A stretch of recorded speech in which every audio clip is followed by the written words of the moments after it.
oxymetol sa antioxidants at naniniwala ang mabisa kontra sa diabetes. Pero yun nga naman sa akin nila, nag-i-use dahil sobrang linis sa kanilang pagkakagawa.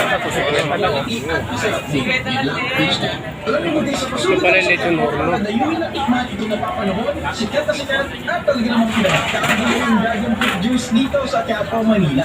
And yes, kailangan nyo nga magmadali dahil alam nyo ba na hanggang na rin November na lang ang biryani Ano tawag dito? Samosa sir Indian in बनाता Yan po nga. Magkano na nga yung binta niyo nito? Chicken biryani 150 सर समोसा 3 for 100 सर 100 dito isa.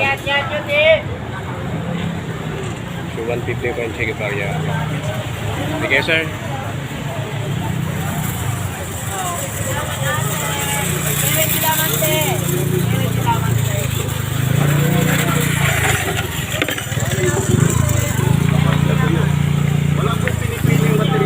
Ang Pinoy patikit.